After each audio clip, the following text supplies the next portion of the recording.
Well, hello everybody. Neil Andrews here at the headquarters of soccershop.bet. Now, I know we're supposed to be having a break from previews, but let's be honest, the Cape Guineas this year is an absolute rip snorter of a race. You've got Charles Dickens, short price favourite. You've got Cousin Casey. You've got the visiting horses from Johannesburg, Shoemaker, of course, from the Mike de Kock yard. You've got At My Command and a whole bunch of others. And that's going to be a cracking race on the weekend. So we thought we'd just come out to soccershop.bet and have a look at their betting. And if you fancy a little bit of value, then you know where to go. But it's certainly a race that's worth having a quick look at. So my thanks to the team for accommodating us this morning. Let's have a look at the betting. As you know, with whether it be a soccershop.bet price booster or on clocking the gallop, we're always looking for value. And win, lose or draw, you can't say really that Charles Dickens is a great value proposition, as good as he is.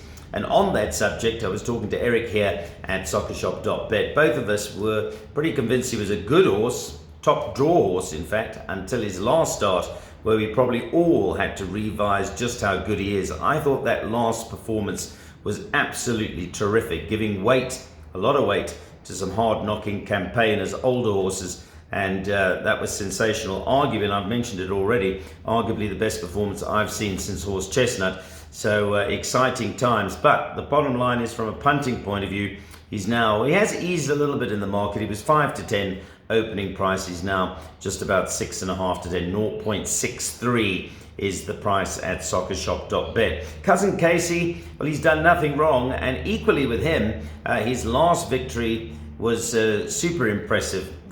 The jury was always out a little bit as to every 2-year-old whether they train on, but there's certainly no doubt that Cousin Casey is equipped to give Charles Dickens and ask Charles Dickens a few questions. He's firm in the market, no change in his price at 9 to 2. Now, there has been money for Shoemaker, and we know he came with a big reputation.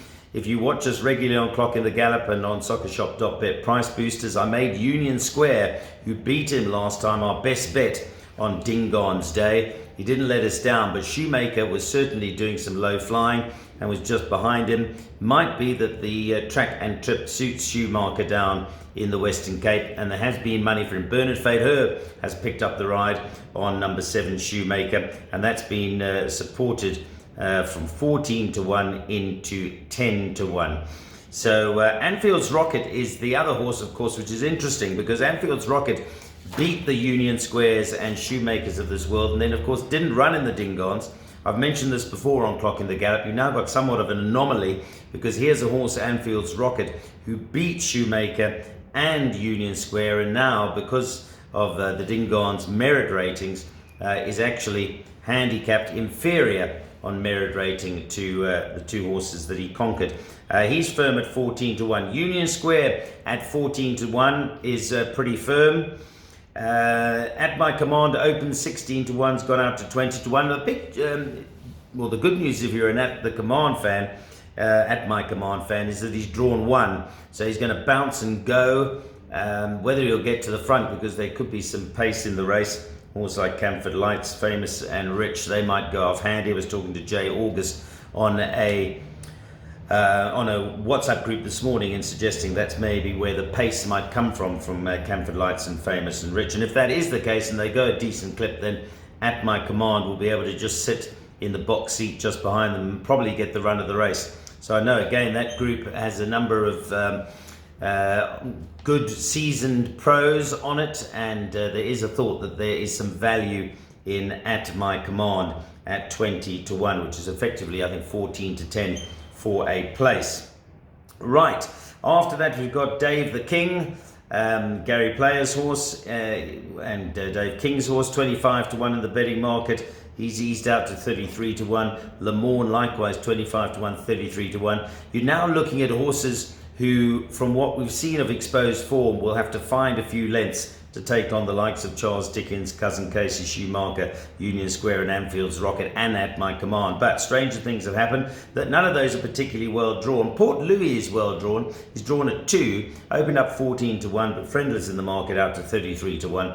Royal Aussie, who is the mount for Richard Ferree, is at 33 to 1, as is Street Outlaw, and 50 to 1, and Better Bar those. So The question is, and as I've been sitting here and watching the betting move, Charles Dickens now back into 5 to 10. So somebody has snaffled that 6 to 10 this morning, this being Wednesday morning. So Charles Dickens 5 to 10 again, and the way things are going, you might go off at 1 to 3.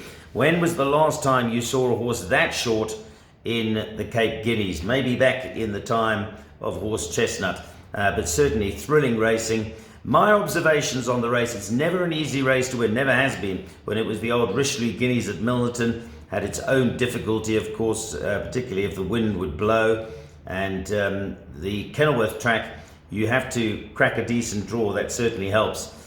In the case of the two principals in the betting market, Charles Dickens is drawn 11, not ideal, but of course his main protagonist, Cousin Casey, is drawn deeper than him at 14. So if there is a chink in their armour, it might well be exposed. Number 7, Shoemaker, of the top in the market, is the best drawn at 7.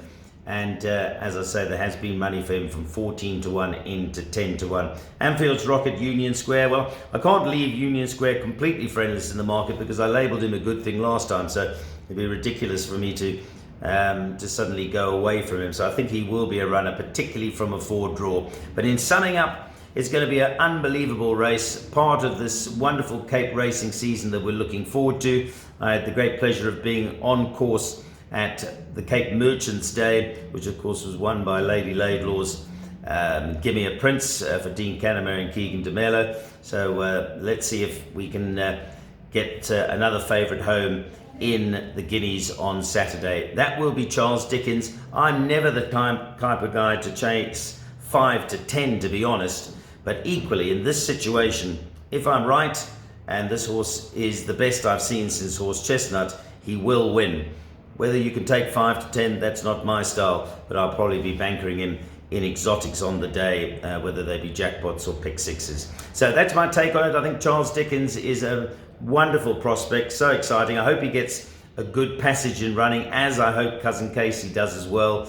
That isn't guaranteed from their draws, but if they go a good clip up front and a good pace is set, then we should have a fair race. So for me, the 1, 2 and 3 for the Cape Guineas on the weekend. I'm going for Charles Dickens to confirm his brilliance and beat the 2 De Kock runners, number 7 Shoemaker and number 4 Union Square, not necessarily in that order.